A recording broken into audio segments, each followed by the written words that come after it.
So my answer to the question, what's the nature of the love, is yes, of course it would include obedience, but it is not less than being transformed by a love of treasuring, admiring, delighting in, being satisfied by this most beautiful treasure of all, like Paul said in Philippians 3. I count everything as loss because of the surpassing value of knowing Jesus.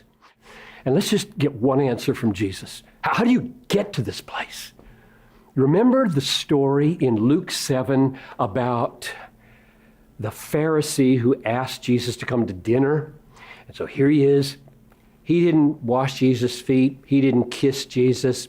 He didn't do anything to show affection for Jesus. They're reclined around the table. You remember how they ate in those days? The table would be about that high off the ground. You'd lean on an elbow. Your feet would be sticking out behind you, and you'd eat like that. And suddenly, there's this woman of the street, a prostitute, leaning over Jesus' bare feet, weeping.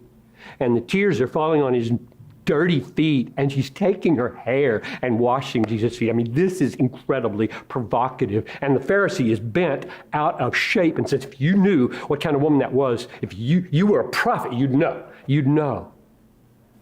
And Jesus said, let me tell you a little story, Mr. Pharisee, Simon. A man had two debtors. One owed him $5,000, one owed him $5. He forgave them both. Which will love him more? And the Pharisee says, well, the one that he forgave more, I suppose. And Jesus said, that's right. When I came in here, you didn't kiss me.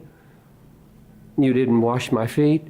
She, from the time I came in, has wept over my feet, washed them with her tears, wiped them with her hair, because she has been forgiven much.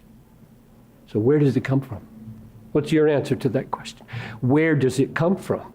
It comes from being stunned by being loved by God, right? It comes from being overwhelmed by the person of Jesus dying on our behalf and rising again, though we have no merit at all in ourselves. When that grips you, then you will taste what it is to treasure Jesus and delight in Jesus and be satisfied in Jesus.